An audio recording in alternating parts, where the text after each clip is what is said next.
L'agneau qui est au milieu du trône les conduira, Apocalypse 7, 17. Mis à mort ici-bas, glorifié au ciel, investi du pouvoir de juger, l'agneau nous est maintenant révélé comme le conducteur des rachetés, le chef des légions, qui s'est acquise par son sang, de toute nation et de toute langue.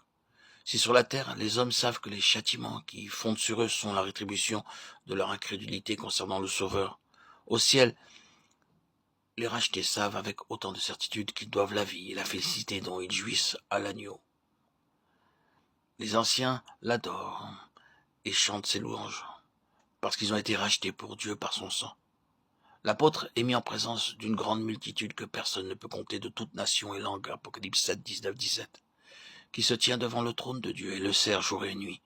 Celui qui est assis sur le trône étend sur eux son tabernacle, c'est-à-dire qu'il les abrite de sa présence manifestée. Et qui sont-ils?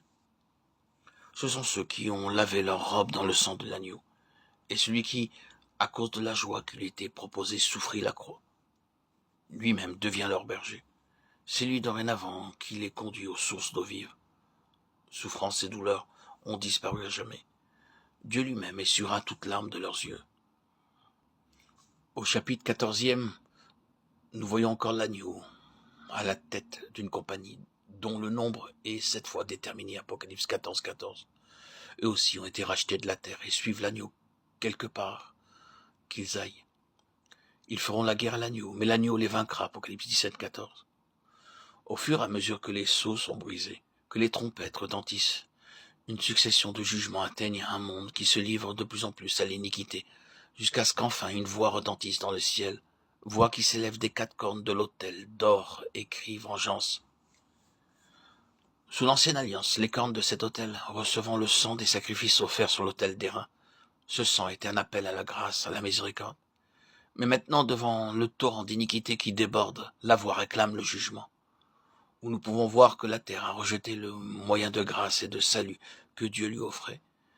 L'humanité a pris position contre le plan rédempteur, et la méchanceté a atteint de telles proportions, surtout en ce qui concerne la croix, l'opposition à la croix, que de l'autel, même symbole de grâce, s'élève la voix qui crie vengeance. Apocalypse 17, 14. Une succession de tableaux nous montre les hommes sous la domination des puissances sataniques. Ici et là, quelques compagnies de vainqueurs sortent de la grande tribulation. Puis l'agneau apparaît à nouveau, mais cette fois comme chef d'armée. L'iniquité atteint son point culminant. La grande Babylone s'est enivrée du sang des martyrs. La rébellion des puissances du monde se précise. Elles font la guerre à l'agneau. Mais celui qui est mort sur la croix est aussi roi des rois et seigneur des seigneurs. Le vainqueur du calvaire est assuré de la victoire.